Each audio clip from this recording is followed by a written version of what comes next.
नमस्कार दोस्तों, स्वागत है आपका स्टडी फॉर सिविल सर्विसेज में। वीडियो को पूरा देखिए। कोई भी आपका फीडबैक है, कोई सजेशन है, तुरंत वीडियो में कमेंट करके जरूर बताइए। अच्छा लगे तो वीडियो लाइक जरूर कर लीजिए और ऐसे वीडियो लगातार फ्री में पाने के लिए चैनल को तुरंत सब्सक्राइब कर लीजिए और बेल आइकन को जरूर टैप कर लीजिए ताकि आगे भी सारे वीडियो आपको मिलते रहे। यूट्यूब में फॉलो करते हैं तो प्लीज ये वाला फ्री टेलीग्राम चैनल जरूर ज्वाइन कर लीजिएगा। सारे नोटिफिकेशन, सारे अपडेट यहीं पे आते हैं, ध्यान रखिएगा। स्टडी फॉर सिविल सर्विसेज का कोई भी पेड ग्रुप अगर आपको ज्वाइन करना है तो सिर्फ 85648805309695238606089452386455 यही नंबर है हमारे, सिर्फ जहां पे कॉल या व्हाट्सएप कर सकते हैं। इंस्टाग्राम पे हमारा पेज जरूर फॉलो कर लीजिएगा, स्टडी फॉर सिविल .सर्विसेज है। ट्विटर पे हमको जरूर फॉलो कर लीजिएगा, @study for civils है। तो इस वीडियो में हम वाक्यांश के लिए एक शब्दों वाला पूरा काम करेंगे और शुरुआत इसमें देखिए कैसे कैसे होती है। ये इधर भी दिया हुआ है, इधर भी दिया है, तो इधर वाले पार्ट को पहले देखते हैं। जो अपने स्थान या स्थिति से अलग न किया जा सके, उसके लिए यहाँ 3 शब्द दिए हैं। अब विकल्प में वहाँ जो आपको मिले परीक्षा में, उसके हिसाब से आप फैसला लीजिएगा। तो अच्युत जो है वो सबसे सही इसमें शब्द कहा जा सकता है, अच्युत, जिसे कि हटाया न जा सके। और वही चीज़ है अटल, थोड़ा सा और इसमें आप चले जाएंगे। और स्थिर, ये 3 इसके हैं। इसके बाद जो जिसका कोई निश्चित घर न हो, मतलब उसके पास कोई निश्चित घर नहीं है, तो उसको कहेंगे अनिकेत। निकेत मतलब होता है घर, अ उपसर्ग लगाया, इसका मतलब है कि वो घर के बिना है। तो घर के बिना यानी बेघर से तात्पर्य नहीं है। इसका मतलब अनिकेत जो है वो ईश्वर का यानी भगवान का पर्यायवाची होता है। तो भगवान जो है वो सर्वव्यापी है, उनको किसी घर या मंदिर की आवश्यकता तो है नहीं, ठीक, वो कण कण में विद्यमान है, तो इसलिए उनको अनिकेत कहा जाता है। हाथी के सूंड के समान जांग वाली, ये करभोरू कहलाती है, महिला के लिए इस्तेमाल होता है। और पूर्व जन्म में किए हुए जो कर्मों का फल होता है उसको कर्म विपाक कहते हैं। और अगर जन्म और पुनर्जन्म में लोग विश्वास करते हैं तो उसके हिसाब से पिछले जन्म में जैसे कर्म आपने किए हैं वैसा आपको इस जन्म में मिलता है। और ज़्यादातर देखने में ये आता है कि जैसा आप अभी कर्म कर रहे हैं भविष्य में आपको वैसा ही परिणाम मिलेगा इसी जीवन में। ये ज़्यादा सत्य है। लेकिन फिलहाल यहाँ कर्म जो जन्म मरण वाला है उसकी बात हो रही है। इसके बाद आप देखें, जिस स्त्री की एक संतान होकर दूसरी न हुई हो उसको क्या कहते हैं? तो काकबंध्या कहा जाता है। इसके लिए एक शब्द है, मतलब ऐसा माना जाता है कि कौवे ने उसे बाँझ बना दिया है, कौवे ने उसे चारों ओर से ऐसे चक्कर लगा दिया है तो वो बाँझ बन गई। इसके बाद जो सभी शास्त्र पढ़ चुका हो उसे कृतागत कहा जाता है। कृतागत ही पूछा गया था, कुछ जो इसमें से है ना वो पूछे जा चुके हैं। गुरु की हत्या करने वाला व्यक्ति गुरुग्न होता है। और स्वयं गुरु बनकर दूसरों से अपनी पूजा कराना, दूसरों को भ्रम में प्रपंच में फंसाना, ये गुरुडम कहलाता है। जिसके पास अपार धन संपत्ति हो, और धन संपत्ति को पहले टके में, आप चांदी का टंका जीतल ये सब सुनते हैं ना, तो मुद्राओं के नाम है, तो टके में इसको नापा गया। तो अपार जो धन संपत्ति है या अकूत संपदा है, टके हों, तो ऐसे व्यक्ति को क्या कहेंगे? टकैत कहेंगे, धनवान भी कह सकते हैं। तो धनवान तो सामान्य शब्द है, टकैत थोड़ा अलग है, उसको ध्यान दीजिएगा। जिसे पकड़ना कठिन हो, जिसके साथ रफ्तार मिला पाना बहुत मुश्किल हो, रफ्तार मिलाएंगे तभी तो पकड़ेंगे, तो उसको दुर्धर कहा जाता है। देखने की इच्छा दृश्या कहलाती है, ठीक है। इसके बाद आप देखें, शरीर के लिए जितना धन आवश्यक हो उससे ज़्यादा संग्रह न करना, ये जो प्रक्रिया है या ये जो गुण है ये अपरिग्रह कहलाता है। आग से झुलसा हुआ जो है ये अनलदग्ध होता है। जिसके गले का स्वर अच्छा है उसको सुकंठ कहते हैं। जिसकी गर्दन की बनावट अच्छी है उसको सुग्रीव कहा जाता है। जो सभ्य हो, सभ्य का मतलब क्या? जो दोनों हाथों से समान कुशलता से काम कर लेता हो उसको कहा जाता है सभ्यसाची। सभ्य का मतलब होता है बायां और सभ्य का मतलब होता है दायां, ये हाथों के लिए इस्तेमाल होता है। तो सभ्य का मतलब दोनों हाथ, ठीक, ये ज़्यादा सही अर्थ है। तो जो दोनों हाथों से समान कुशलता के साथ काम करने में निपुण हो उसके लिए ये शब्द इस्तेमाल होता है सभ्यसाची। अर्जुन को इसलिए कहा जाता था क्योंकि वो दोनों ही हाथों से गांडीव से समान रूप से कुशलता से संधान कर लेते थे। इसके बाद आप आगे चलें, जिसे जानना आवश्यक हो वो होता है ज्ञातव्य, और देखने की इच्छा आपने देख ही लिया है। इसके बाद आप नीचे चलें, देखें, धराशायी होकर प्राण त्यागने वाला मैमर्त्य कहलाता है। जो जानने योग्य हो या जिसे जाना जा सके वो ज्ञेय होता है, ठीक। और यहाँ आप देखें, जिसके बारे में सोचा न जा सके या जिसकी कल्पना तक न की जा सके उसको दुर्विभाग भी कहा जाता है, ठीक है। दुर्विभाग भी जो शब्द है वो इस्तेमाल होता है। जो जानवर किसी की देखरेख में ना हो वो अनेर होता है, और जो किसी के वश में ही ना आए वो अन्ना होता है। जो जंगल में रहने का आदमी है वो बनैला है। और वह सौभाग्यवती स्त्री जिसके कि पुत्र पुत्री और पूरा भरा पूरा परिवार है पति सहित, तो उसको पुरंधरी कहा जाता है।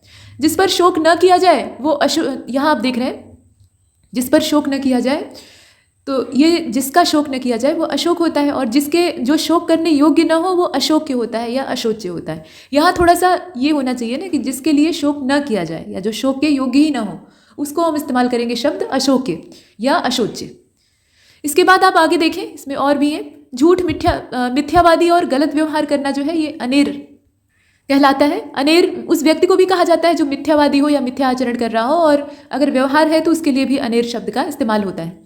पूर्व और उत्तर के बीच का कोण ईशान कोण होता है। अब ये कोण भी आपको पता होने चाहिए। पूर्व और दक्षिण के बीच का कोण आग्नेय होता है, ठीक है। और वैसे ही पश्चिम और दक्षिण के बीच का जो कोण है वो नैऋत्य होता है। पश्चिम और उत्तर के बीच का जो कोण है वो वायव्य होता है।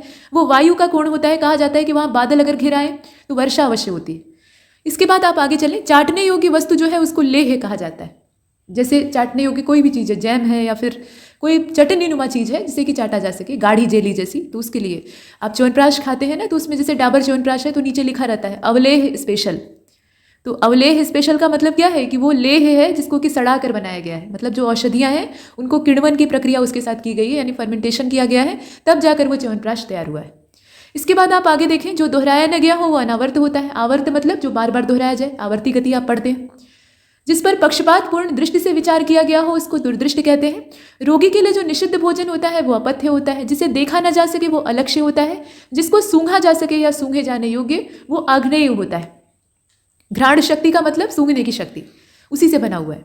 हरा भरा मैदान शाद्वल कहलाता है और पूर्णिमा की रात को राका कहते हैं। ठीक है। युद्ध के लिए वीरों का जो प्रचलन गीत होता है उसको प्रयाण गीत कहा जाता है। बर्तन बेचने वाला जो व्यक्ति है उसके लिए कसेरा शब्द का इस्तेमाल होता है, माने ठठेरा। हालांकि कसेरा और ठठेरे में फ़र्क होता है। कसेरा जो है वो कांसाकारी करता है, मतलब टांके लगाने का काम करता है। जैसे बर्तन टूट गया है तो उसकी मरम्मत। ठठेरा जो है वो बर्तन बनाता भी है। जिसका अहंकार चूर्ण हो गया हो वो आंतगर्व है। किसी को मारने की इच्छा है तो उसको जिघांसा कहा जाता है। और भोजन करने की अगर सामान्य इच्छा है तो उसको जिगित्सा कहा जाता है। ठीक। और अगर भोजन करने का कोई इच्छुक व्यक्ति है तो उसके लिए जिघत्सु शब्द का इस्तेमाल होता है। लेकिन आपको लंबे समय से भोजन नहीं मिला है और आपको बहुत भयंकर भूख लगी है, तो ऐसी वाली जो खाने की इच्छा होती है, मतलब भोजन की प्रबल इच्छा जो होती है जिसको कि दबाया ना जा सके। एक भूख वो होती है कि आप मन मार लेते हैं कि नहीं अभी नहीं खाना है या अभी खाना उपलब्ध नहीं। लेकिन दूसरी ऐसी होती है कि सामने जो भी आएगा उसके ऊपर आप टूट पड़ेंगे, तो इसको कहते हैं बुभुक्षा। और ऐसा जो व्यक्ति होता है जो कि भोजन करने का प्रबल इच्छुक होता है उसको बुभुक्षु कहा जाता है। ग्रहण करने या पकड़ने की इच्छा को जिघृक्षा कहा जाता है। और देवता या भूतादि के द्वारा होने वाला जो दुख है उसको आधिदैविक कहते हैं। जो कार्य किसी दूसरे प्रधान कार्य को करते समय थोड़े से प्रयास से हो जाए वो आनुषंगिक है। ठीक है। मतलब ये है कि अगर आप जैसे पढ़ाई कर रहे हैं, जीएस के सब्जेक्ट पढ़ रहे हैं और आप तैयारी कर रहे हैं यूपी पीसीएस की या आईएएस की, मतलब सिविल सेवा परीक्षा, और उसी के साथ आपका ये वीडियो वाला भी एग्जाम क्लियर हो गया, तो ये क्या हुआ, आनुषंगिक कार्य हुआ। अब इसके बाद आप आगे देखें, हालांकि जब बड़ी वाली परीक्षा क्लियर हो जाएगी तो इसकी ज़रूरत आपको नहीं पड़ेगी। देवता और भूतादि द्वारा होने वाला दुख ये आधि दैविक कहलाता है। ठीक, आधि दैविक कहलाता है। और अगर कोई सांसारिक प्राणी है वो आपको दुख पहुंचा रहा है तो वो आधि भौतिक कहलाएगा। अब यहाँ आप नीचे देखें, रात का जो भोजन होता है उसको क्या बोलते हैं, डिनर बोलते हैं। तो वो तो अंग्रेजी में बोलते हैं, हिंदी में इसको बोलते हैं ब्यालू। और आप आगे देखें, सुख और दुख में समान रहने वाला मनस्वी होता है। मनस्वी व्यक्ति जो है वो हर परिस्थिति में एक समान बना रहता है, उसके अंदर किसी भी तरह का उतार चढ़ाव नहीं दिखाई देता है। इसका मतलब पत्थर हृदय नहीं होता है। ये नहीं कि पत्थर है उसके ऊपर कोई असर ही नहीं पड़ रहा है, उसे सब असर होता है लेकिन वो उसे व्यक्त नहीं करता है। और ऐसा ही व्यक्ति मुसीबतों से बाहर निकलता है। अब यहाँ आप देखें, जो ऊपर से मिलाया गया हो वो प्रक्षिप्त होता है। फेंका हुआ जो चीज़ होती है, आप यहाँ से फेंकें और यहाँ पहुँच जाए तो उस पदार्थ को कहते हैं प्रक्षेप्य। प्रक्षेप गति आप पढ़ते हैं ना, प्रोजेक्टाइल मोशन। और आप देख रहे हैं, पहली वर्षा का पानी नवोदक कहलाता है। जिसके सिर पर एक भी बाल न हो, यानी पूर्ण रूपेण गंजा जो है, उसके लिए खलवाट शब्द का इस्तेमाल होता है। ऐसी जमीन जिसमें कि बिना जोते बोए, मतलब कोई परिश्रम आपने नहीं किया, सिर्फ अनाज के दाने फेंक दिए और अनाज उपज जाए, बहुत ही ज़्यादा उर्वर जमीन के साथ ऐसा होता है, तो उसको कहते हैं अकृष्टपच्या। और गंगा यमुना का ये जो मैदान था ना, लंबा चौड़ा, ये एक ज़माने में ऐसा ही था। मतलब नदियों की जलोढ़ मृदा से इसको बार बार पोषण मिलता था और जरा सा आप दाना बिखेर दीजिए, उससे बहुत भारी मात्रा में अनाज पैदा होता था। इसीलिए ये एरिया समृद्ध हो गया। अब तो ये स्थिति आ गई है कि खेतों की उर्वरा शक्ति नष्ट हो रही और एक बड़े हद तक हो भी चुकी है। भाषण देने में जो चतुर है उसके लिए वाग्मी शब्द का इस्तेमाल होता है। जुड़वा भाई बहन है तो उनके लिए यमल या यमला शब्द का इस्तेमाल होता है। अगर पुरुष हैं तो यमल और महिलाएं हैं मतलब लड़कियां हैं तो यमला। इसके बाद सृजन करने की इच्छा शिक्षा कहलाती है। और होत्री किसको कहा जाता है, तो यज्ञ में आहुति देने वाला जो व्यक्ति है उसके लिए होता या होत्री शब्द का इस्तेमाल होता है। जैनों को सूर्यास्त से पहले दिया जाने वाला जो भोजन होता है उसको अथऊ कहते हैं। अब सभी जैन जो है वो ऐसा नहीं करते हैं। अब उसमें आपने दो ब्रांचेस के नाम सुने होंगे जब हिस्ट्री आप पढ़ रहे होंगे, एक तो श्वेतांबर है, दूसरी दिगंबर है। तो श्वेतांबर वाले जो है वो आधुनिक विचारधारा के हैं, नई चीज़ों को अपनाते हैं, हालांकि अहिंसा का कट्टर पालन वो भी करते हैं। तो उनके साथ ऐसा नहीं है। जो दिगंबर संत होते हैं, जिन्हें जैन मुनि कहा जाता है, वस्त्र नहीं धारण करते हैं और एकदम ब्रह्मचारी जीवन जीते हैं और एक मोरपंख की ऐसे पिच्छी लिए रहते हैं जिससे कि वो जो कीड़े मकोड़े हैं उनको उड़ा सकें हवा करके। ठीक है, तो उनका जो भोजन है वो किसी बर्तन में भोजन ग्रहण भी नहीं करते हैं। उनको कोई हाथ पे ऐसे देता है और वो चुल्लू में रोक कर खाते हैं और वैसे ही पानी पीते हैं। ठीक, तो इस तरह का जो भोजन होता है और ये सूर्यास्त से पहले लिया जाता है, सूर्यास्त के बाद ये पानी तक नहीं पीता है, तो उसको अथऊ कहा जाता है। किसी गुण को भी अवगुण समझना, अब किसी का गुण अगर है उसको भी अगर आप अवगुण समझ रहे हैं तो क्या है, आप उससे ईर्ष्या कर रहे हैं, और इसी को कहा जाता है असूया। अब यहाँ आप देखें, जो वश में न हुआ हो वो अनायत होता है, और अत्यंत सूक्ष्म होने की जो शक्ति होती है या सिद्धि होती है उसको अणिमा कहा जाता है, और बड़े होने की जो सिद्धि होती है उसको महिमा कहते हैं। एकदम छोटा आकार, मच्छर जैसा आकार धारण कर लेने की जो शक्ति होती है, सिद्धि होती है, उसको लघिमा कहते हैं। हनुमान जी के पास 8 सिद्धियाँ थी, 8 सिद्धियाँ उनके पास मौजूद थी, और ये माता सीता का उनको आशीर्वाद था। तभी तो जब लंका में वो प्रवेश करते हैं तो मच्छर के समान रूप धारण कर लेते हैं। उसके बावजूद लंकिनी जो वहाँ पहरेदार थी, महिला पहरेदार, वो तुरंत उन्हें पहचान लेती। अब इसके बाद आप आगे देखें, आड़ या पर्दे के लिए रथ या पालकी को ढकने वाला जो कपड़ा होता है उसको ओहार कहते हैं, और ये ओहार उन पालकियों या उन रथों पर होता था जिसके अंदर राजस्त्रियां होती थी, यानी महिलाएं होती थी।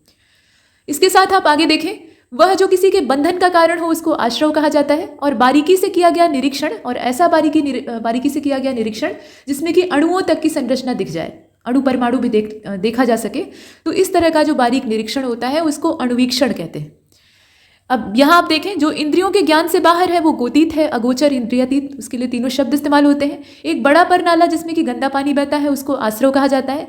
मनोविकार जो आत्मा को ग्रस्त कर दे, मतलब आत्मा को पीड़ित कर दे, उसको भी आश्रव कहते हैं। चावल का फेन है तो उसके लिए भी आश्रव शब्द का इस्तेमाल होता है, और पति को चुनने की इच्छा रखने वाली जो कन्या है उसके लिए पतिम्बरा शब्द का इस्तेमाल होता है। नदी से सींचा गया जो प्रदेश है उसको नदी मात्रक कहा जाता है। देने की इच्छा दीत्सा कहलाती है, और करने की इच्छा चिकीर्षा कहलाती है। पंडितों में जो पंडित है उसको पंडित राज कहा जाता है। वह नायिका जिसका कि पति विदेश में जाने वाला है उसको प्रवत्स्यत पतिका कहा जाता है। और इसके नीचे आप यहाँ से देख रहे हैं, शिष्य का जो शिष्य होता है उसको प्रशिष्य कहते हैं। जैसे विशेषण का विशेषण है तो उसको हम प्रविशेषण कहते हैं, ठीक वैसे ही किसी ग्रंथ की टीका जो है वो वार्तिक कहलाती है। जो स्मृति को मानता है वो स्मार्थ है। जिस समय बड़ी मुश्किल से भिक्षा मिलती है वो समय होता है दुर्भिक्ष। अकाल का ये चरम बिंदु होता है, और इस समय जीवन जीना बड़ा मुश्किल हो जाता है। आपने सुना होगा मगध में 12 साल का अकाल पड़ता है, और उसके बाद वहीं से साधुओं का आपस में बंटवारा हो जाता है। इसके बाद आप आगे देखें, जो आसानी से प्राप्त हो सके वो सहज लब्ध है। जिसे बुलाया न गया हो वो अनाहूत है। आंखों से परे जो है वो परोक्ष है। चीन में बनने वाला रेशमी कपड़ा चीनांशुक कहलाता है। चीनांशुक यहाँ आप देख रहे हैं। शयन करने की इच्छा सुसुत्सा कहलाती है, और जिस स्थान पे जुआ खेला जाता है उसको फड़ कहते हैं। और जहाँ खरीदा और बेचा, मतलब खरीदने बेचने का काम होता है और सामान ऐसे आगे बिछाए रहते हैं तो उसको बिसात या फड़ बोला जाता है, तो वो भी है। इसके बाद आप आगे देखें, पत्र या प्रश्नादि से उत्तर की अपेक्षा करने वाला, इसे उत्तरापेक्षी कहा जाता है। मतलब आपको एक चिट्ठी लिखी या प्रश्न पूछा और बदले में जवाब का आकांक्षी। जिसके अंग प्रत्यंग गल गए हों उसको गलितांग कहा जाता है, और जिस स्त्री के पुत्र और पति दोनों जीवित हों उसे पुरंध्री कहते हैं। आसानी से या जल्दी ऋण न चुकाने वाला जो है वो नादिहंध होता है। मतलब एक बार कर्जा खा लिया तो बैठ गया, उसके पास है भी, सामर्थ्य भी है, तो भी वो चुकाने के लिए तैयार नहीं। जिस स्त्री का भाग्य खराब हो, यहाँ आप देखें, दुर्भगा कहलाती है। और ये आप देख रहे हैं ना, वह साधना जिसके द्वारा तत्व ज्ञान प्राप्त हो उसे तत्वबोधिनी कहा जाता है। और जिसके शरीर पर आघात न लगे, जिसके शरीर पर आघात न लगे उसे नासे तुद कहा जाता है। तो इस तरह के कुछ शब्द हैं जो कि नए हैं थोड़े से, और पूछे जा सकते हैं। और देख लीजिए, जिसकी कोई सीमा ना हो वो असीम है। वह हथियार जिसे फेंक कर शत्रुओं को मारा जाता हो वो अस्त्र है, मतलब फेंक कर आप प्रहार कर रहे हैं। जो दिया न जा सके वो अदेय है, और जो दिया जा सके या देने योग्य हो या देना आपका कर्तव्य हो वो देय होता है। अवसर के अनुरूप बदल जाने वाला अवसरवादी होता है, जिसे कि हम लोग गिरगिट कहते हैं, रंग बदलने वाला। जिसके आने की कोई तिथि न हो उसे अतिथि कहते हैं। पहाड़ का ऊपरी भाग आदित्य कहलाता है। अनुकरण करने योग्य चीज को अनुकरणीय कहा जाता है। जिसका नाश न हो वो अनाश्य होता है। जो वस्तु चलने वाली न हो उसको अचर कहा जाता है। जो वस्तु एक ही स्थान पर रहे उसे अचल कहते हैं। जिसे भुलाया न जा सके वो अविस्मृति कहलाता है, और जिसकी उपमा ही न हो वो अनुपम होता है। ठीक। और अगर कोई स्त्रीलिंग वाली वस्तु है, चाहे वो खुद महिला है या फिर कोई और स्त्रीयोचित वस्तु है, तो उसके लिए अनुपमा शब्द का इस्तेमाल होता है। जो मानव के योग्य न हो या उचित न हो उसे अमानुषिक या अमानवीय कहते हैं। जो कार्य रूप में न लाया जा सके उसे अव्यवहारिक कहा जाता है, और जिस स्त्री के पुत्र और पति न हो उसे अवारा कहा जाता है, अवीरा कहा जाता है असल में। ठीक। इसके बाद देखें आप, कम बोलने वाला जो है वो अल्पभाषी या मितभाषी होता है। थोड़ा जानने वाला व्यक्ति जो है वो अल्पज्ञ होता है। जो प्राप्त न हो सके वो अप्राप्य या अप्राप्त होता है, और जिसका कभी अंत न हो वो अनंत है। जो बात कभी सुनी न गई हो वो अनसुनी होती है, और बिना प्रयास किए यानी अनायास। कनिष्ठिका और मध्यमा के बीच की जो अंगुली होती है उसको अनामिका कहते हैं। अपनी 5 अंगुलियों के नाम आपको पता होने चाहिए। इसमें एक तो अंगूठा होता है आपका, अंगुष्ठ, उसके बाद जो पहली अंगुली होती है जिससे कि आप लोगों को अंगुली दिखाते हैं तो वो तर्जनी होती है, ठीक है। उसके बाद जो बड़ी वाली अंगुली होती है उसको मध्यमा कहा जाता है, वो बीच में होती है। उसके बाद जो बड़ी वाली से छोटी वाली अंगुली होती है वो कहलाती है अनामिका, और सबसे लास्ट वाली मतलब रिंग फिंगर जो है उसको अनामिका कहते हैं, और सबसे लास्ट वाली जो छोटी सी होती है उसको कानी अंगुली यानी कनिष्ठिका कहते हैं। तो ये चीज़। अच्छा, इसके बाद आप आगे देखें, सबसे कमज़ोर जो है वो कनिष्ठिका होती है। वर्षा का अभाव या वर्षा न होना यह अनावृष्टि कहलाता है, और जो किसी वस्तु या विषय में आसक्त न हो उसको अनासक्त कहते हैं। जिसे बुलाया ही न गया हो या जो बिना बुलाए आ गया हो उसको अनाहूत कहा जाता है। जिस पर कोई नियंत्रण न हो वो अनियंत्रित है, और जो नियमानुकूल न हो उसको अनियमित कहा जाता है। जिसका निर्णय न हुआ हो वो अनिर्णित है, और जिसका वचन या वाणी द्वारा वर्णन न किया जा सके वो अनिर्वचनीय है यानी अवर्णनीय है। दोनों शब्द हैं, आप जो चाहे वो इस्तेमाल कर सकते हैं। जिसे शब्दों में नहीं कहा जा सकता वो अकथनीय है, जो कहा न गया हो वो अकथित है, जिसका निवारण न हो सकता हो वो असाध्य है, जो अनुकरण करने योग्य हो वो अनुकरणीय है, किसी के पीछे पीछे चलने वाला या जो पीछे पीछे चलता हो उसको अनुचर, अनुगामी और अनुयायी कहा जाता है। अब जो शब्द आपको वहाँ मिल जाए उसके आधार पर आपको चयन करना है। जो डिगाया न जा सके वो अडिग है, जिस पर अनुग्रह किया गया हो वो अनुग्रहित है, और नज़दीक आने वाला जो है वो निकटवर्ती है, ठीक। और इसके बाद आप आगे देख रहे हैं अन्न की अधिष्ठात्री देवी, जिनका काम है अन्न देना, मतलब अन्न का भंडार उन्हीं के जिम्मे है, तो उन्हें अन्नपूर्णा कहा जाता है। माता लक्ष्मी का ही एक स्वरूप माना जाता है। इसके बाद आप आगे देखें, मास के किसी पक्ष की जो 15वीं तिथि होती है उसको अमावस्या भी कह सकते हैं और पूर्णिमा भी कह सकते हैं। अब ये इस बात पर निर्भर करता है कि पक्ष कौन सा है। वो शुक्ल पक्ष है तो पूर्णिमा होगी, अगर कृष्ण पक्ष है तो अमावस्या होगी। जैसे आप देखें दीपावली के दिन अमावस्या होगी। आगे चलते हैं, अंक में यहाँ आप देख रहे हैं अंक में सोने वाली स्त्री। अंक मतलब यहाँ पे नंबर सिस्टम से नहीं है, गोद से तात्पर्य है। अंक मतलब गोद, तो गोद में सोने वाली स्त्री जो है वो अंकशायिनी होती है, यानी पत्नी को कहा जाता है, पत्नी का पर्यायवाची। और गोद में सोने वाला पुरुष अंकशायी होता है। गोद में स्थान पाया हुआ अंकस्थ होता है, तो ये पत्नी हो गई, ये पति हो गया और ये बेटा हो गया। अब इसके बाद आप आगे देखें, बिना देख रेख का जानवर अन्नेर कहलाता है, छुट्टा। और जिसे अधिक बकवास करना ना आता हो वो अप्रगल्भ होता है, और जो ज़्यादा बकबक करता हो मतलब बिना बात की बहुबात करता हो उसको प्रगल्भ कहते हैं। बढ़ बढ़कर बोलने की जो कला होती है ना वो प्रगल्भता कहलाती है। बोलना अच्छा है और मुखरता अच्छी होती है, मुखर होकर आप अपनी बात को कह रहे हैं लेकिन फालतू बोल रहे हैं, जिसका कि कोई औचित्य नहीं है और आप दूसरे की सुनने को तैयार भी नहीं है, तो ऐसी चीज़ को कहा जाता है प्रगल्भता। जो विश्वास करने योग्य ना हो उसको अविश्वसनीय कहा जाता है। और दूसरी माँ की कोख से जन्म लेने वाला अन्योदर होता है। समान माता की कोख से या समान माता के उदर से पैदा होने वाले सहोदर होते हैं। जो बिल्कुल खुला हो उसको अनावृत कहा जाता है, और ढका हुआ हो तो आवृत कहते हैं। जिस पर आक्रमण न हो सके वो अनाक्रांत है, और जिसका किसी भी प्रकार से उल्लंघन न हो सके वो अनुल्लंघनीय होता है। ठीक है, अब इधर भी चले आइए, देख लीजिए। अच्छा, एक काम करते हैं, इधर नीचे वाला पहले कंप्लीट कर लेते हैं। देखिए, अनाक्रांत तक हो चुका था और अनुल्लंघनीय भी देख लिया था। अनवगत का मतलब क्या होता है? जिसके विषय में कोई जानकारी ना हो, कोई ज्ञान ना हो, और जो दूर की बात न सोच सके उसे अनाग्र सोची कहते हैं। क्षुद्र विचारी भी कहा जाता है। हालांकि शब्द बहुत सारे हैं, अब ये इस बात पर निर्भर करता है कि विकल्प क्या है आपका। तो इसमें हमने देखा था यहाँ तक, जिसकी कोई सीमा ना हो ये देख लिया था, और फेंक कर प्रहार करने वाला भी देख लिया था। अधित्यका तक देख लिया था। अनुकरण करने योग्य जो है वो अनुकरणीय है, जिसका नाश ना हो सके वो अनाश्य है। जो वस्तु चलने वाली ना हो यानी स्थिर हो, चलायमान ना हो, तो उसको अचर कहा जाता है। और एक ही स्थान पर रहे तो वो अचल है। अचर और अचल में कोई खास अंतर नहीं। जिसे भुलाया न जा सके उसे अविस्मृत कहते हैं। ठीक, अचल वैसे पर्वत का भी पर्यायवाची होता है, क्योंकि पर्वत आमतौर पे एक स्थान पे स्थिर होते हैं। वो चलकर अगर कानपुर में है तो वहाँ से दिल्ली तो जाएंगे नहीं, जहाँ है वहीं रहेंगे। इसके बाद आप आगे देखें, जिसकी उपमा ना हो तो अनुपम या अनुपमा उसके लिए शब्द इस्तेमाल होता है। ये सब हमने पीछे देख लिया था, एक बार फिर से रिपीट हो रहा है शायद। अब यहाँ आप देख रहे हैं कि जो मानव के योग्य ना हो या उचित ना हो उसको अमानुषिक कहा जाता है। यहाँ देखिए कुछ चीज़ें जो है ना वो पूछी जा सकती है। जैसे राज्य द्वारा निकाला गया जो आधिकारिक आदेश होता है उसको अध्यादेश कहते हैं, और सूचना अगर कोई जारी की जाती है तो उसको अधिसूचना कहा जाता है।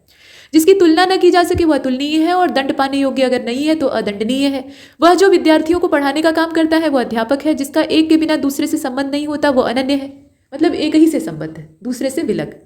जिसका कभी विनाश न हो वह अविनाश है या अविनाशी है। जो किसी वस्तु या व्यक्ति के प्रति आसक्त हो गया हो वो अनुरक्त है। और किसी कथा के अंतर्गत कोई दूसरी लघु कथा अगर चालू हो जाती है तो उसको अंतः कथा कहा जाता है। जैसे उदाहरण के तौर पे महाभारत आपका महाकाव्य है, दुनिया का सबसे बड़ा महाकाव्य। ठीक, उतना बड़ा महाकाव्य आज तक रचा नहीं गया है और शायद भविष्य में भी रचा नहीं जाएगा। तो जितना बड़ा महाभारत है उसके अंदर अगर आप पढ़ेंगे ध्यान से तो बहुत सारी छोटी छोटी कहानियाँ हैं। एक प्रसंग उठता है तो उससे एक नई कहानी जनरेट हो जाती है। जैसे आप ये तो जानते हैं कि अर्जुन और जितने भी पांडव थे उनको वनवास दिया गया, 12 वर्ष का वनवास था, और 13वें वर्ष में उन्हें गायब हो जाना था। दुर्योधन के गुप्तचरों की पकड़ में नहीं आना था, यानी अज्ञातवास। आप कहाँ रह रहे हैं पता नहीं होना चाहिए। तो उस दौरान पांडवों के साथ बहुत तरह की घटनाएं होती हैं। ये तो एक सामान्य कहानी चल रही है कि अज्ञातवास हुआ, उसके बाद फिर वहाँ से कौरवों और पांडवों का युद्ध निश्चित हुआ, फिर लड़ाई हुई, सब मारे गए कौरव जो थे, पांडव जो है वो जीत जाते हैं, युधिष्ठिर राजा बनते हैं, फिर वो लोग तय करते हैं कि वो संन्यास ग्रहण कर लेंगे, तो वो हिमालय की ओर प्रस्थान कर जाते हैं, परीक्षित को राजा बना देते हैं। ये तो एक सामान्य कहानी हो गई। लेकिन बीच में से कहानियाँ निकल रही हैं। अब जो अज्ञातवास का दौर था उस समय अर्जुन जो है वो स्वर्ग जाते हैं, वहाँ उर्वशी से वो वाद्य यंत्र सीखते हैं, श्राप मिलता है उन्हें, ये सब उनके बहुत सारे पुत्र उस समय के हैं पैदा हुए। और इसके अलावा पाशुपत अस्त्र कैसे प्राप्त करते हैं, तो भगवान शिव के साथ युद्ध होता है, वो अलग कहानी है। भीम जो है वो हनुमान जी से सहयोग मांगने जाते हैं, हनुमान जी उन्हें मिलते तो हैं लेकिन वो पहचान नहीं पाते हैं, फिर पूंछ नहीं हटा पाते हैं तो पहचानते हैं। ये सब कहानियाँ हैं। यक्ष वाली कहानी आपने सुनी होगी, सरोवर के अंदर यक्ष था। तो ये सब अंतः कथा होती है। इसके बाद आप आगे देखें, ये सब हमने देखा। राजभवन के अंदर रानियों और महिलाओं का जो निवास स्थान है उसको अंतःपुर कहा जाता है, और यहाँ पर आमतौर पर जो पुरुष लोग होते हैं उनका प्रवेश वर्जित होता है, और यहाँ पहरेदार भी जो है वो पुरुष नहीं होते हैं, महिलाएं भी नहीं होती हैं। तब कौन होता है? चूंकि पहरेदारों की ज़रूरत थी और पहले की मानसिकता ये थी कि शारीरिक रूप से हट्टे कट्टे जो हैं वही पहरेदार रहेंगे, तो पुरुषों को ही नपुंसक बना दिया जाता था। मतलब बचपन में ही उन्हें किन्नर, मतलब एक तरह से खोजे में तब्दील कर दिया जाता था, और ये जो खोजा होते थे यही प्रनिवास की रक्षा करते थे। इनके अंदर पौरुष नहीं होता था, तो ये स्त्रियों के साथ कोई भी अभद्र व्यवहार नहीं कर सकते थे। इनके पास सामर्थ्य होता था और सामर्थ्य की वहाँ आवश्यकता होती थी। तो ऐसा होता था रनिवास। ठीक, अब इसके बाद आप आगे देखें, एक एक अक्षर यानी अक्षरशः, जिसे छुआ न गया हो वह अछूत है। ठीक, अब यहाँ आप देख रहे हैं जो हिसाब किताब की जांच करता हो वो अंकेक्षक है, रूप के अनुसार यानी अनुरूप, सोच समझकर काम न करने वाला अविवेकी होता है, जो पहले घटित न हुआ हो वो अघटित होता है, जिसकी परिभाषा देना संभव न हो वो अपरिभाषित है, और जिसमें शक्ति ना हो, मतलब ताकत ही ना है, तो वो क्या कहलाएगा? निर्बल कहलाएगा, अशक्त भी कहा जा सकता है। जो समान ना हो वो असम है। अब ये राज्य वाला असम नहीं है, असम, सम मतलब समान, उसमें अ उपसर्ग आपने लगा दिया तो ये बन गया असम। जिसका विभाजन नहीं किया गया हो वो अविभक्त है, और विभाजन कर दिया गया हो तो विभक्त है। जो परिणय सूत्र में नहीं बंधा है वो अपरिणीत है, और जिसने वस्त्र नहीं पहना है वो अपृहत है, और माफ कीजिए जिस वस्त्र को नहीं पहना गया है वो अपृहत है। ठीक, मतलब बिना पहना हुआ कपड़ा, जिसे आप कोरा कपड़ा कहते हैं, या बिना जोती हुई जो जमीन होती है उस पर अभी हल भी नहीं चला है, तो ऐसी जमीन के लिए भी अपृहत शब्द का इस्तेमाल किया जाता है। और भी देख लीजिए, जिस पर किसी काम का उत्तरदायित्व हो वो उत्तरदायी होता है, जिस पर उपकार किया गया हो वो उपकृत होता है। उपहास के योग्य जो है वो उपहासास्पद है। किसी के बाद उसकी संपत्ति या पद को ग्रहण करने वाला उत्तराधिकारी होता है। जिससे बढ़कर कोई और ऊंचा न हो उसको उच्चतम कहते हैं। जो उदारता से सब कुछ देना जानता हो उसको उदारमना कहते हैं। जो बहुत आगे बढ़ने की आकांक्षा रखता हो तो उसे उच्चाकांक्षी या महत्वाकांक्षी कहते हैं, और ऐसी जो इच्छा होती है उसको महत्वाकांक्षा कहते हैं। अब आगे देखें, जो भूमि उपजाऊ हो उसको उर्वरा कहा जाता है। जिसका उल्लेख करना आवश्यक हो वो उल्लेखनीय है। जो ऊपर कहा गया है वो उपरोक्त है। ऊपर लिखित तब कहेंगे जब ऊपर लिखा गया है। जो किसी नियम का पालन न करे वो उच्च श्रृंखल है। उपकार करने वाला उपकारी होता है। और सूर्योदय या अरुणोदय से पहले का जो समय है उसको उषा काल कहा जाता है, और उसी को कहते हैं ब्रह्ममुहूर्त। हालांकि ब्रह्ममुहूर्त में सूर्योदय का अभी अंश नहीं दिखाई देता है, पूरब दिशा लाल हो जाती है, और वो जो समय होता है अभी सूर्य का बिंब आसमान में दिख नहीं रहा होता है लेकिन लालिमा दिख जाती है, तो वो समय होता है उषा काल। और उससे ठीक पहले का जो 1-8 घंटे का समय होता है उसको कहते हैं ब्रह्ममुहूर्त। इसके बाद आप आगे देखें, ऊपर आने वाला जो श्वास है उसको उच्छ्वास कहते हैं। नीचे की ओर आना या जाना ये उतरना कहलाता है। और इसके बाद आप इसमें देख रहे हैं, ऊपर की ओर उछाला हुआ या फेंका हुआ उच्छिप्त होता है। जिसका जन्म गर्मी में हुआ हो वो ऊष्मज है। अगर आप मई जून के महीने में पैदा हुए हैं तो आप ऊष्मज हैं। ऊपर की ओर जाने वाला ऊर्ध्वगामी होता है। जहाँ कोई दूसरा ना हो ऐसी जगह को एकांत कहा जाता है। और अन्य से संबंध रखने वाला एकांतिक होता है। एक ही आदमी का अधिकार जो है उसको एकाधिकार कहा जाता है। जिसका संबंध किसी एक देश से हो वो एक देशीय है। और एक पक्ष से संबंध रखने वाला एक पक्षीय होता है। जो अपनी इच्छा पर निर्भर हो वो ऐच्छिक है। इंद्र का सफेद हाथी ऐरावत है। ठीक, ऐरावत नाम है। और इतिहास से संबंधित अगर कोई चीज़ है तो उसको ऐतिहासिक कहेंगे। अब इसके बाद और भी है, उपचार या ऊपरी दिखावे के रूप में होने वाली जो चीज़ है सिर्फ दिखावे के लिए उसको औपचारिकता कहा जाता है। जिसका उपनिषद से संबंध हो वो औपनिषदिक है। अपनी विवाहिता पत्नी से उत्पन्न जो पुत्र है उसके लिए औरस शब्द का इस्तेमाल होता है। अब इसमें देख लेते हैं, दूसरों की उन्नति न देख सकना, ये जो गुण होता है, गुण नहीं है बल्कि अवगुण है, इसको ईर्ष्या कहा जाता है। पूरब और उत्तर के बीच का कोण हमने पीछे ही देख लिया था, ईशान कोण होता है। जिस पर उपकार किया गया हो वो उपकृत है। उपहास के योग्य है तो उपहासास्पद है। जल और स्थल दोनों जगह रहने वाला प्राणी उभयचर होता है, जैसे कछुआ और मेढक।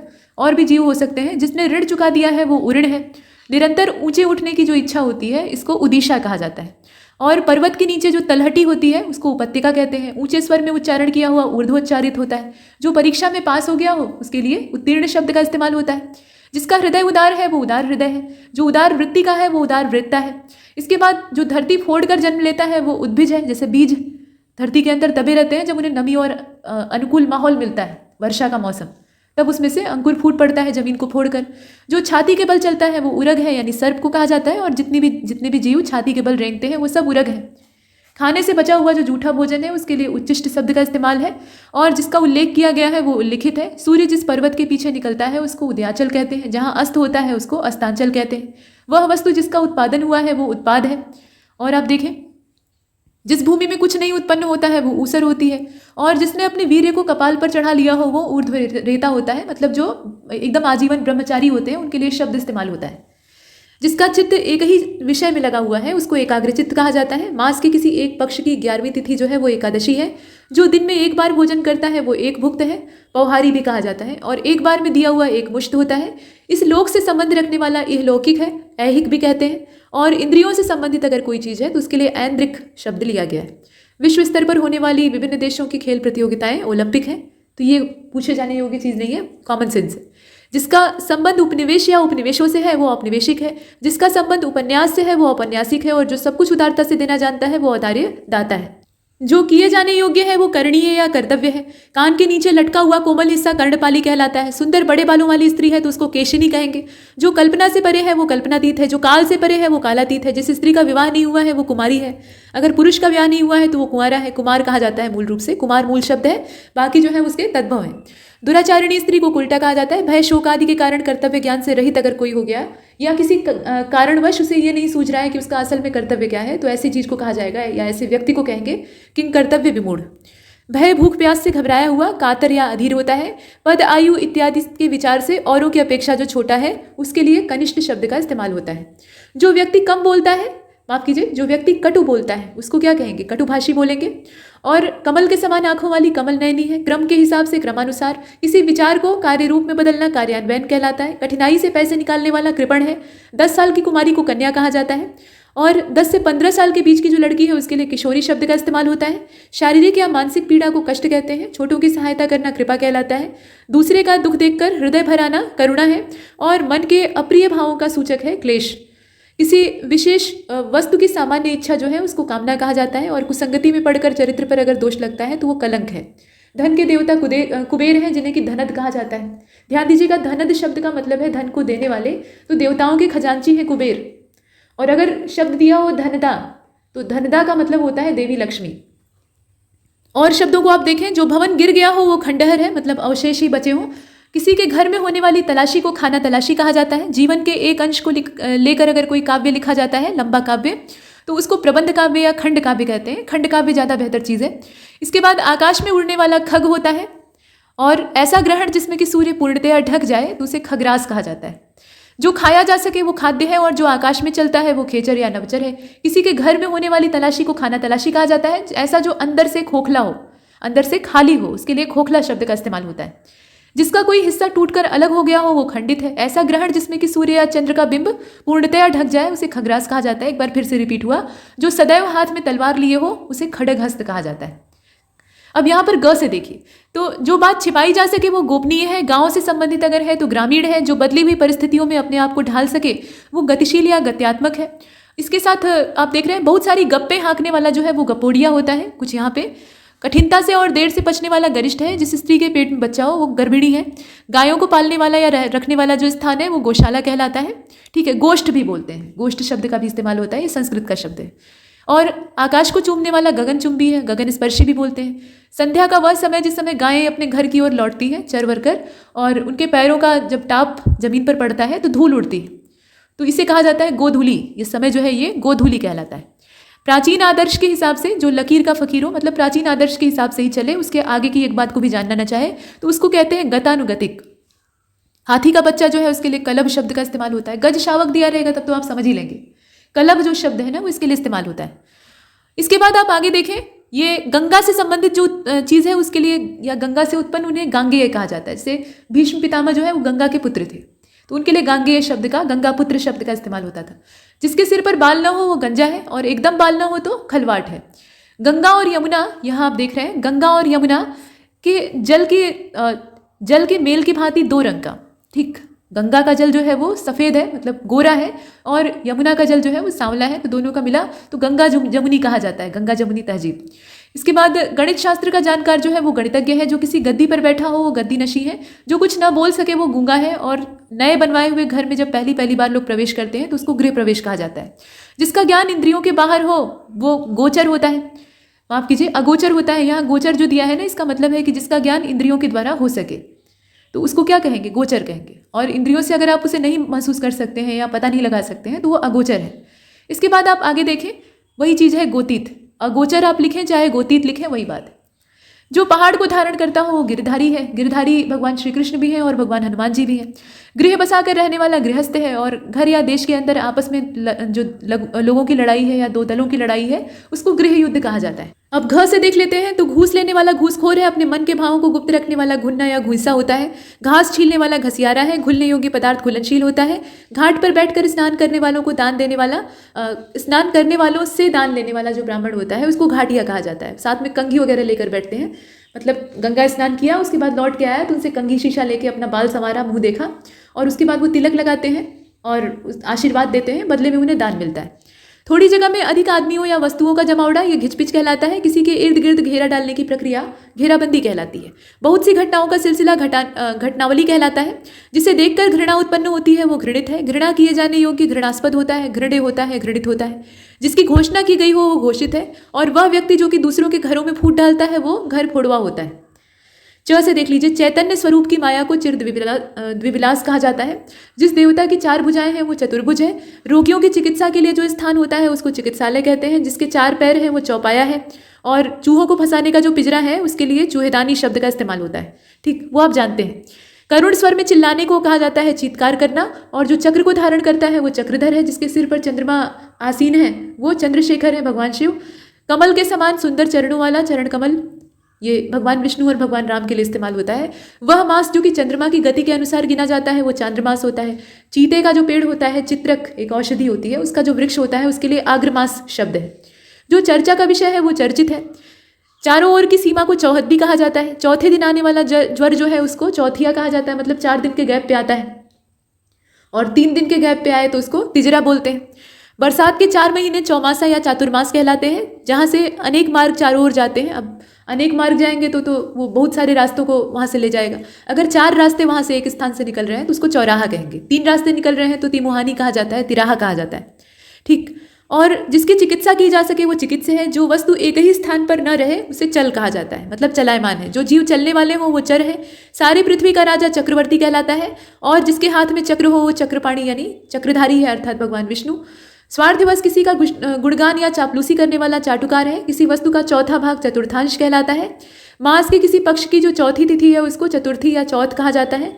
मास के किसी पक्ष की 14वीं तिथि है तो उसको चतुर्दशी बोलते हैं। ठीक, ध्यान दीजिएगा, चौथी तिथि है तो चतुर्थी बोलेंगे या चौथ कहा जाता है उसको तद्भव के रूप में, और अगर 14वीं तिथि है तो चतुर्दशी बोलेंगे। ऐसा काव्य जिसमें कि गद्य और पद्य मिलाकर लिखे गए हों तो वो चंपू काव्य कहलाता है, और जो कपड़ा बहुत फटा हुआ है उसके लिए चिथड़ा शब्द का इस्तेमाल हो। और देख लीजिए, किसी काम या व्यक्ति में छिद्रों, त्रुटियों और दोषों को ढूंढने वाला छिद्रान्वेषी होता है। अकस्मात कहीं पर भी छापा मारने वाला छापामार होता है। किसी को दोषारोपण करके छेड़ने की जो प्रक्रिया है उसको छीटाकशी कहा जाता है। सेना के ठहरने का स्थान छावनी है। कर्मचारी आदि को छांट कर निकाल देने का काम छटनी कहलाता है, और 6 महीने का जो समय होता है उसको अर्धवार्षिक कहा जाता है या छमाही कहते हैं। छात्रों के रहने का स्थान छात्रावास है। छिपे वेश में रहना छद्मवेश कहलाता है। अब यहाँ ज से देखिए, कुछ जानने या ज्ञान प्राप्ति की जो इच्छा है उसको जिज्ञासा कहा जाता है। जल में उत्पन्न होने वाला जलज है। जानने की इच्छा रखने वाला जिज्ञासु है। जल के बदले दिया जाने वाला जो टैक्स है उसको जलकर कहा जाता है। इंद्रियों पर विजय प्राप्त कर लेने वाला व्यक्ति जितेंद्रिय होता है। जल और थल दोनों जगह रहने वाला जलभूमिया होता है, मतलब उभयचर। और सारे जीवन के कार्यों का विवरण अगर हम ले रहे हैं तो वो जीवन चरित होता है, चरित्र नहीं होता है, चरित होता है। यहाँ आप देखें, ये त्र नहीं होगा, त होगा। अब इसके बाद आप आगे देखें, जो अवैध संतान हो उसको जारज कहा जाता है। वैध संतान है तो उसके लिए औरस शब्द का इस्तेमाल होता है। बेटी का पति है तो वो जमाई कहलाता है, जामाता कहलाता है। जन्म से 100 वर्ष का समय जन्मशती होता है। जो जन्म से अंधा है वो जन्मांध है।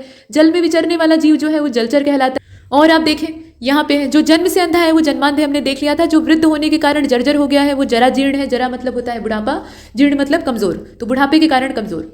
जनता द्वारा संचालित शासन जनतंत्र कहलाता है। और जीने की प्रबल इच्छा अगर किसी के अंदर है, मतलब कोई कितना भी मारने का प्रयास करे, वो उत्कट इच्छा उसके अंदर जीवित रहने की है, तो ऐसा आदमी सर्वाइव भी कर जाता है, उसको कहेंगे जिजीविषा।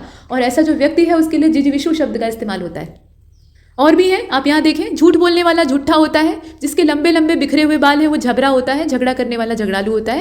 ये सब कॉमन चीज़ है। सिक्के ढालने का कारखाना टकसाल है, टाइप करने की कला टंकण कहलाती है, मूल बातों को संक्षेप में लिखना टिप्पणी कहलाता है, और किराए पर चलने वाली जो मोटर गाड़ी होती है उसको टैक्सी कहा जाता है। घंटे की जो आवाज़ है उसको टन टन कहा जाता है, टनाटन कहा जाता है। ठीक, बोझा लादने वाला जो छोटा घोड़ा होता है उसके लिए टट्टू शब्द का इस्तेमाल होता है, जो कि गधे और घोड़े का संकर होता है असल में।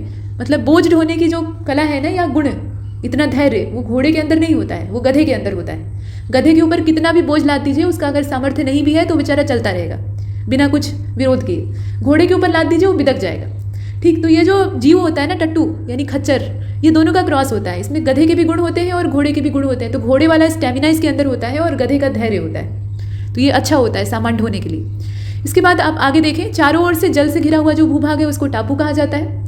ठीक, द्वीप भी बोलते हैं, वही चीज़ है। किसी ग्रंथ या रचना पर टीका करने वाला टीकाकार कहलाता है। और घर घर जाकर डाक पहुंचाने वाला डाकिया होता है। और दूर स्थान पर पत्र पहुंचाने वाली जो संस्था है उसको डाक सेवा कहा जाता है। अब त से देख लीजिए, तो त से काफ़ी सारे हैं, इसको देख लेते हैं।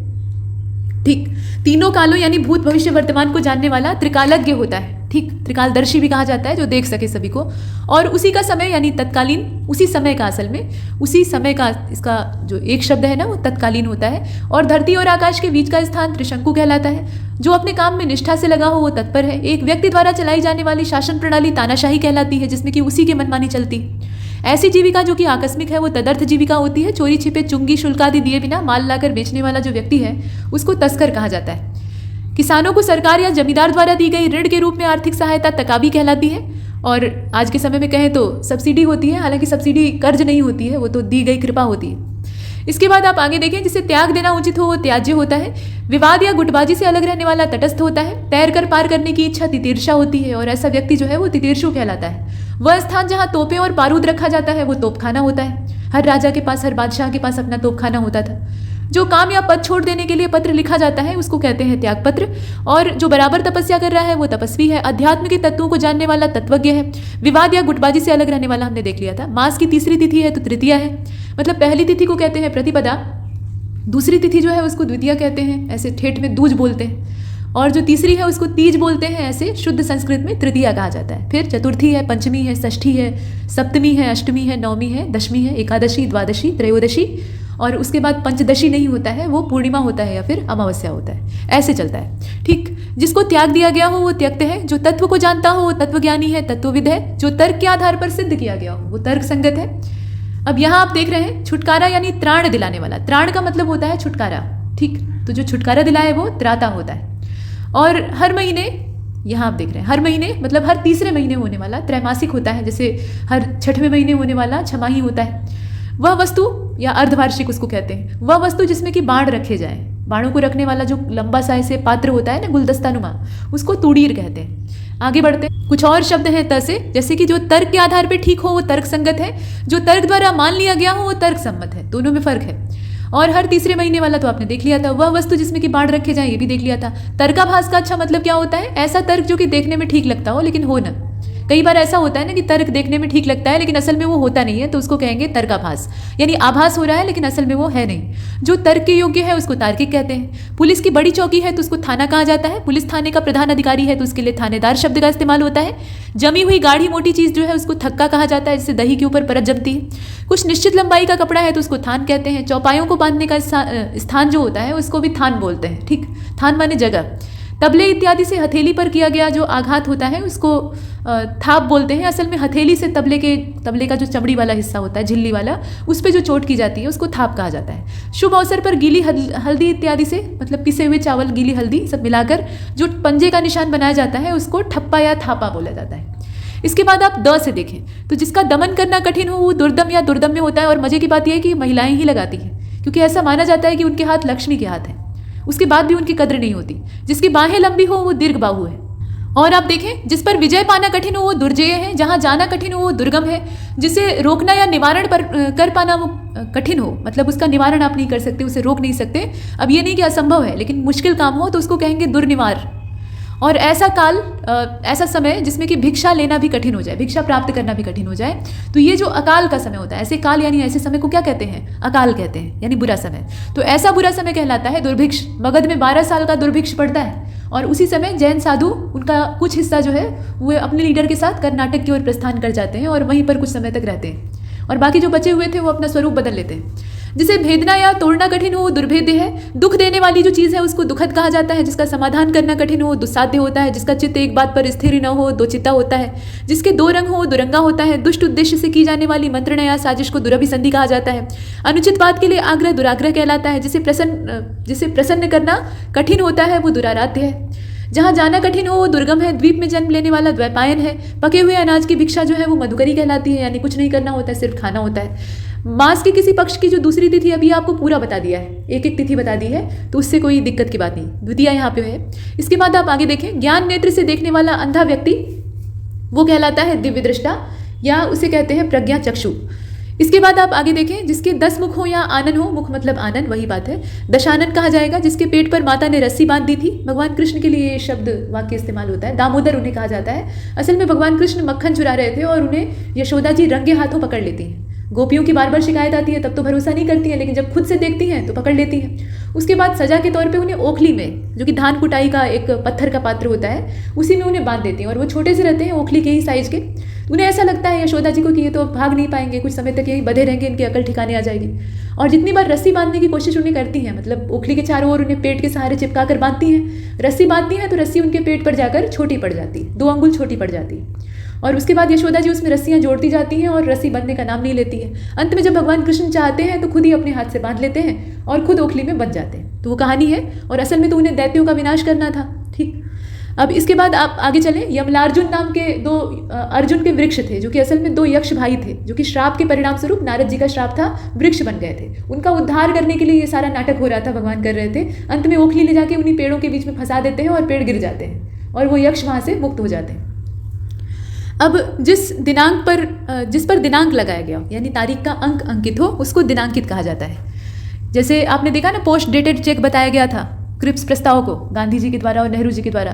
तो इस तरह की जो चीज़ें हैं ना, ये उत्तर दिनांकित का मतलब क्या है, जिस पर कि आगे की तारीख अंकित हो और बैंक दिवालिया होने वाला हो। वह व्यक्ति जो कि अपने ऋण को चुकता करने में असमर्थ हो दिवालिया है। कठिनाई से समझने योग्य जो है वो दुर्बोधगम्य होता है। वह व्यक्ति जो कि क्रेता और विक्रेता के बीच में पढ़कर सौदा पक्का करवाता है और एक मोटी रकम अपने भी लेता है, उसका बिना फायदा वो बीच में तो पड़ेगा नहीं, तो ऐसे व्यक्ति को बिचौलिया या दलाल कहा जाता है। और ये काफ़ी बेकार लोग होते हैं, हालांकि काम को आसान करवा देते हैं, दोनों में कनेक्शन जुड़वा देते हैं ताकि काम आसानी से, जो भी डील है वो आसानी से हो जाए, लेकिन उसमें अपना प्रॉफिट रखते हैं। इसके बाद आप आगे देखें, मास की किसी पक्ष की जो 10वीं तिथि है उसको दशमी कहा जाता है। जो भयभीत ना होता हो वो निर्भीक है, निर्भय है, या फिर अभय कहेंगे उसे। मांस न खाने वाला निरामिष होता है। जिसके हृदय में दया ही ना हो वो निर्दय है। और किसी के हृदय में अगर ममता नहीं है तो वो निर्मम है। जिसके हृदय में माफ कीजिए, जिस पर किसी भी प्रकार की कोई फीस न ली जाए, यानी शुल्क न लिया जाए, वो निःशुल्क होता है।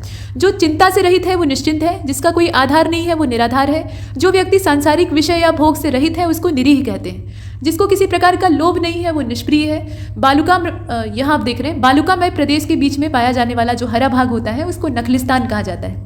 जिसका कोई आश्रय नहीं है वो निराश्रय है। जो नष्ट होने वाला है वो नश्वर है। जिसे अक्षर ज्ञान नहीं है वो निरक्षर है।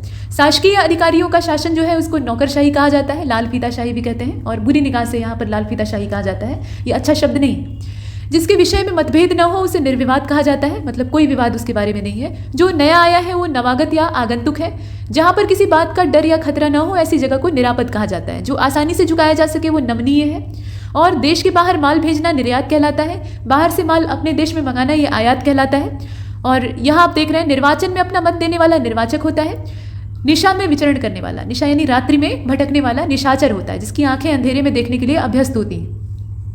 जिसका निषेध किया गया हो वो निषिद्ध है। जिस पर कोई कलंक न लगा हो वो निष्कलंक है। जिसने पाप न किया हो वो निष्पाप है। जिसमें तेज न हो वो निस्तेज है। जिसकी सहायता कोई नहीं करने वाला है वो निस्सहाय है। इतिहास से पहले का जो समय है उसको प्रागैतिहासिक कहा जाता है। जिस स्त्री के पुत्र, पति और पूरा भरा पूरा परिवार हो उसको पुरंधरी कहते हैं। ये हमने दोबारा देखा है। किसी कार्य के लिए दिया जाने वाला धन पारिश्रमिक होता है। पिता से प्राप्त हुई जो संपत्ति है उसको पैतृक कहते हैं। जो देश विदेश का भ्रमण करता है वो पर्यटक है। पत्ते से बनी हुई कुटी को कहा जाता है पर्णकुटी। आंखों के आगे जो चीज़ है उसको प्रत्यक्ष कहते हैं। अक्ष मतलब होता है आंख और प्रत्य मतलब सामने। इसके बाद आप आगे देखें, प्रति मतलब सामने। पास में निवास करने वाला जो है उसको पड़ोसी या प्रतिवेशी कहते हैं, प्रतिवासी भी कहते हैं। दूसरे में बुराई ढूंढने वाला पर छिद्रान्वेषी होता है। छिद्रान्वेषी का मतलब ही है बुराई ढूंढने वाला।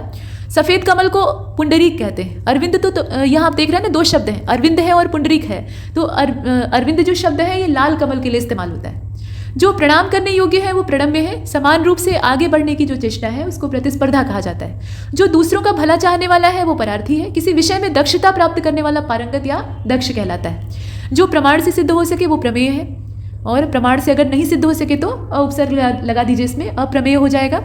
जो जानवर पाले जा सके वो पालतू होते हैं, और उपकार के बदले में किया गया जो उपकार होता है उसको प्रत्युपकार कहा जाता है। जो पढ़ने योग्य है वो पठनीय है। जो गिरा हुआ है वो पतित है। जिसका माफ कीजिए, जिसका जन्म शरीर से हो वो पिंडज होता है। और प्राण गति का या प्राण वायु का क्रमशः दमन करने की जो प्रक्रिया है उसको प्राणायाम कहा जाता है। अब यहाँ आप देख रहे हैं रात्रि का पहला प्रहर या रात्रि का के पूर्व भाग का जो समय होता है इसको प्रदोष कहते हैं। दूसरे के आश्रय में रहने वाला पराश्रयी होता है। दूसरे के अधीन है तो पराधीन है। प्रयत्न करना जिसका स्वभाव हो वो अभ्यासी या प्रयत्नशील होता है। और भी है, यहाँ आप देख रहे हैं मास की तीसरी तिथि, ये 30वीं जो लिखा है ना, तो ये मास की 30वीं तिथि इसलिए बताया है क्योंकि कृष्ण पक्ष और शुक्ल पक्ष को जोड़ा गया है। तो पहले कृष्ण पक्ष शुरू होता है, उसके बाद बीच में आती है अमावस्या 15वें दिन, और उसके बाद तब शुक्ल पक्ष आरंभ होता है। प्रतिपदा से लेकर वो चतुर्थी तक जाता है, और जो 15वां दिन होता है वहाँ पर पूर्णिमा होती है। ठीक, तो पीछे का 15 और ये वाला 15, यानी ये कुल मिलाकर 30वें नंबर पर आती है। ठीक, एक महीने में 30 दिन, तो इसको कहा जाता है, या 15वीं तिथि जो शुक्ल पक्ष की होती है, कुल मिलाकर वही बात है, तो इसको कहेंगे पूर्णिमा। इसके बाद आप आगे देखें, प्राण की रक्षा करने वाला प्राणद कहलाता है। गांव की वह सभा जिसमें कि 5 लोग यानी 5 लोग कम से कम झगड़ों का निपटारा करते हैं उसको पंचायत कहा जाता है। जो पढ़ने में रोचक हो वो पठनीय है या पठ्य है। इसके बाद है निराश या पराभूत किया हुआ जो है उसको प्रतिहत कहा जाता है। कुत्ते का बच्चा पिल्ला होता है, ठीक है, शेर नहीं हो सकता। और किसी प्रतियोगिता में विजेताओं को दिया जाने वाला जो उपहार होता है इसको पारितोषिक कहा जाता है। जो पदों अर्थात काव्य के रूप में हो उसको पद्य कहा जाता है। यहाँ पे जो लिखा है ना इसमें यह जोड़ दीजिए, यानी पद्य होता है। कुल मिलाकर ऐसे आप लिखते हैं। अगुआ बनकर मार्ग दिखाने वाला पथ प्रदर्शक होता है। टॉर्च बियरर जिसको कहा जाता है, मशाल लेकर आगे चलने वाला। अब छत में टांगने वाला जो शीशे का कमल या गिलास होता है, ऊपर आप देखते हैं ना बढ़िया सा झूमर जैसा लगा रहता है, उसमें मोमबत्तियाँ जलती रहती हैं। बड़ी बड़ी हवेलियों में दिखाया जाता है, फिल्मों में। तो वैसा जो कमल या गिलास का शेप ऊपर बना रहता है उसमें बहुत सारी लाइटनिंग होती है, तो उसको कहते हैं फानूस। आपने वो कहावत सुनी होगी ना, फानूस बनकर जिसकी हिफाजत हवा करे वो शमा क्या बुझे जिसे रोशन खुदा करे। तो जो जिसकी हिफाजत जो है वो हवा फानूस बनकर कर रही है, मतलब चारों ओर से आवरण जो है वो हवा का है और वही उसे बचाने का प्रयास कर रही है, तो ऐसी शमा बुझ नहीं सकती है। तो फानूस उसको कहा जाता है। ठीक, वही जो कमल होते हैं या फिर आप कह लीजिए कि ऊपर से ऐसे लैंप नुमा उसमें बना रहता है। आय से अधिक बेकार में खर्च करने वाला फिजूल खर्च कहलाता है, और फल की आकांक्षा करने वाला फलासक्त होता है। ब से आप देखें, जिसने बहुत कुछ देख लिया हो या बहुत कुछ देखा हो बहुदर्शी कहलाएगा। किसी देवता पर चढ़ाने के लिए मारा जाने वाला जो पशु है उसको बलि पशु कहा जाता है, गलत बात है। और जिसकी कामना बीत चुकी हो वो बीत काम है। बहुत से रूप धारण करने वाला बहुरूपिया है। जिसके कोई रोजगार नहीं है वो बेरोजगार है। और छोटे कद का आदमी बौना कहलाता है। जिस स्त्री के संतान नहीं है वो बंध्या है। सूर्योदय से 2 घड़ी पहले तक का जो समय होता है पवित्र समय माना जाता है, एकदम शांति वाला समय होता है। कोई भी कंसंट्रेशन वाला काम है तो आप इस समय करें, बेहतर होगा। ब्रह्ममुहूर्त, हालांकि नींद सबकी इस समय नहीं खुलती है। जिसे समाज या जाति से बाहर निकाल दिया गया हो वो बहिष्कृत होता है। जो बहुत से विषयों को जानता हो वो बहुज्ञ है। और वह सिद्धांत कि देवता बहुत सारे हैं और उनकी उपासना की जानी चाहिए, इसको बहुदेववाद कहा जाता है। अनेक धंधों से संबंध रखने वाला बहुधंधी होता है। और जिसकी जीविका बुद्धि के सहारे चल रही है वो बुद्धिजीवी है। अब इधर आ जाइए, जो बुद्धि द्वारा जाना जा सके वो बोधगम्य है। बहुत सी भाषाओं को जानने वाला बहुभाषा भाषी या बहुभाषाविद होता है। बहुत सी भाषाओं को बोलने वाला बहुभाषा भाषी होता है। जानेगा तो बोलेगा तो है ही, तो वो बात एक ही है। आधे से अधिक लोगों की मिलकर जब एक राय हो जाती है तो उसको हम कहते हैं बहुमत। और जिसने अनेक विषयों का ज्ञान सुना और स्मरण कर लिया है उसको बहुश्रुत कहा जाता है। बुद्धि द्वारा ग्रहण किए जाने योग्य बुद्धिग्राह्य कहलाता है। खाने की प्रबल इच्छा है तो उसको बुभुक्षा कहेंगे। और जिसको किसी बात की खबर ना हो वो बेखबर होता है। ठीक, शाह बेखबर किसको कहा जाता था? इतिहास में किसके लिए ये शब्द इस्तेमाल किया गया, जरा बताइए। वो राजपाट और जितनी भी साम्राज्य की समस्याएं थी उनसे बेखबर रहा करता था, रास रंग में लीन। तो ऐसा कौन सा था उत्तर मुगलकालीन व्यक्ति, आप बताएं। अब इसके बाद आप आगे देखें, सागर में लगने वाली अग्नि जो है उसको बड़वानल कहा जाता है। एक से अधिक पत्नी रखना ये बहुपत्नी तो कहलाता है। और जो बालकों के लिए उपयोगी हो वो बालोपयोगी होता है। अब इधर देखिए, जिस फल को इस प्रकार से रखना कि वो सड़ने गलने ना पाए इसको फल परिरक्षण कहा जाता है। और वह पात्र जिसमें कि शोभा के लिए फूल लगा कर रखे जाते हैं उसको फूलदान कहते हैं। और साथ में घूम फिर कर सौदा बेचने वाला जो है उसको फेरी वाला कहा जाता है। जिस कागज पर मानचित्र विवरण या कोष्ठक अंकित है उसको फलक कहते हैं। और वह जगह जिस जगह पे बैठकर मतलब कपड़ा बिछाकर और जुआ खेला जाता है उसको फड़ बोलते हैं। भा से देख लीजिए, किसी टूटी हुई इमारत का जो शेष बचा हुआ हिस्सा होता है उसको भग्नावशेष या ध्वंसावशेष कहा जाता है। गर्भ में बालक की हत्या करने की जो प्रक्रिया है उसको भ्रूण हत्या कहा जाता है, जो कि अपराध है। जो भय से घबराया हुआ हो वो भयाकुल है, जो भविष्य में निश्चित रूप से होने वाला है वो भवितव्य है, जो आगे की बात सोचता है वो भविष्य चेता है, भविष्य चिंतक भी कहा जा सकता है। अच्छे भाग्य वाला है तो भाग्यवान है, जो भारत में रहता है वो भारतीय है, और भूतों के ईश्वर है तो वो भूतेश है, भगवान शिव को कहा जाता है। जितने भी संसार के ठुकराई हुई चीज़ें होती हैं, चाहे वो प्रेतात्माएं हों, पिशाच हों, भूत हों, उन सबको आश्रय देने वाले महादेव हैं, क्योंकि वो बहुत दयालु हैं। अब यहाँ आप देख रहे हैं कि दीवार पर बने हुए चित्र को भित्ति चित्र कहा जाता है। क्रोध करने वाली जो महिला है उसको भामिनी कहते हैं, ठीक। और क्रोध करने वाला अगर पुरुष है तो उसके लिए शब्द यहाँ पर उपलब्ध नहीं है। इसके बाद आप आगे देखें, जो भू को धारण करे वो भूधर है, और ऐसा शास्त्र जिसमें कि पृथ्वी के स्वरूप का वर्णन है उसको भूगोल कहा जाता है। अनेक भाषाओं का ज्ञाता, अभी पीछे देखा है भाषाविद होता है। आगे घटित होने वाली भावी है, जो पूर्व में हुआ था लेकिन अभी नहीं है उसको भूतपूर्व कहेंगे, अभी अगर है तो वो वर्तमान में चला आएगा। भय उत्पन्न करने वाला भयानक होता है, और यूरोप और भारत से संबंधित भारोपीय कहलाता है। इसके साथ है खाने की इच्छा, उसको भूख कहा जाता है, सामान्य इच्छा को क्षुधा भी बोलते हैं। भूगर्भ विज्ञान का जानकार है तो उसको भूगर्भ शास्त्री या भूगर्भवेत्ता कहते हैं। जो किसी पद पर पहले रह चुका हो लेकिन अब न हो उसको भूतपूर्व कहते हैं। जिसका भोग होता हो वो भोग्य है। और आप देखें, जिसका भजन करना आवश्यक है वो भजनीय है, ठीक। और भूगोल से संबंधित यानी भौगोलिक। दोपहर का समय मध्याह्न कहलाता है। मन के प्रवृत्त होने या हटने की अवस्था मनोवृत्ति कहलाती है। मर्यादा के अनुरूप है तो मर्यादित है। मर जाने की कामना है तो मुमूर्षु है, माफ कीजिए, मर जाने की कामना जो करता हो वो व्यक्ति जो है वो मुमूर्षु कहलाएगा। और जिसे मर जाने की जो कामना है, इस इच्छा को कहा जाता है मुमूर्षा। मोक्ष की इच्छा रखता है तो मुमुक्षु है। फूलों का जो मधु होता है उसको मकरंद कहा जाता है। दो विरोधी मार्गों के बीच का जो मार्ग है उसको मध्यम मार्ग कहते हैं। समाज के उच्च वर्ग और निम्न वर्ग के बीच का जो वर्ग है उसको मध्यम वर्ग कहते हैं, मिडिल क्लास। और हिरण के जैसे आंखों वाली जो महिला है उसको मृगनयनी कहा जाता है। जिसने मृत्यु को जीत लिया है वो मृत्युंजय है। मेघ के समान गर्जन करने वाला मेघनाद कहलाता है। रावण का पुत्र, रावण और मंदोदरी का जो इकलौता पुत्र था वो पैदा होता है। हालांकि और भी भाई थे लेकिन वो अन्य रानियों से थे, ठीक है।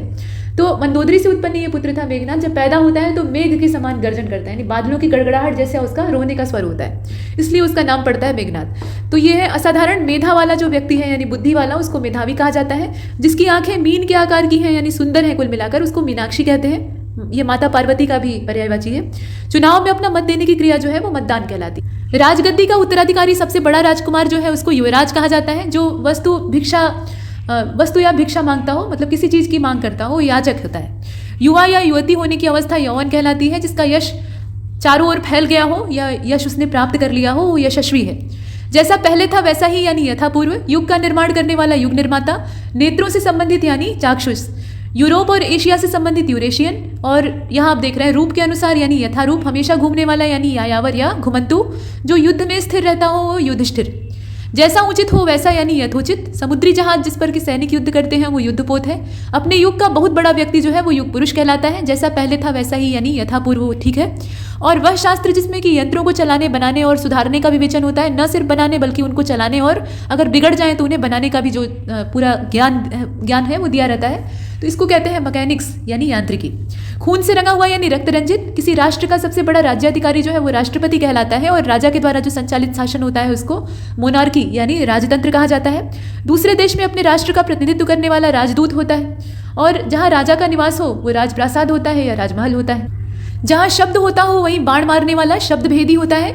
और सोने का स्थान जो है उसको शयनागार कहा जाता है। चांद्रमास का वह पक्ष जहाँ सायंकाल से ही चंद्रमा के दर्शन होने लगते हैं शुक्ल पक्ष होता है, चंद्रमा आसानी से दिखता है। वह जो शिव से संबंधित नियमों का पालन करते हैं, शिव संप्रदाय के नियमों को मानते हैं, वो शैव कहलाते हैं। और जिसे शब्दों में नहीं कहा जा सकता वो शब्दातीत है। चंद्रमा जो सिर पर धारण करे वो शशिधर है। इसके बाद आप आगे देख रहे हैं, जो सदा दूसरों पर संदेह करता है वो शंकालु है। ठंडा और गर्म जो है उसके लिए शीतोष्ण शब्द का इस्तेमाल होता है। और आप देखें इसमें वह जिसका शोषण किया जाए वो शोषित है। शत्रुओं को मार डालने वाला जो है उसको शत्रुघ्न कहा जाता है। शरण में आया हुआ शरणागत है। वह जो किसी स्थान में शरण चाहता हो वो शरणार्थी होता है। मुर्दे को जलाने का जो स्थान है वो शमशान कहलाता है। अब यहाँ देखें कि 100 यानी 100 में से 100 यानी 100%। इसके साथ और भी है, जिसके हाथ में शूल हो वो शूलपाणी है। जो तेज चलता है वो शीघ्रगामी है। आदर सूचक सिर पर धारण करने योग्य जो चीज़ है उसको शिरोधार्य कहा जाता है। ये ऊपर आप देख रहे हैं, ठीक।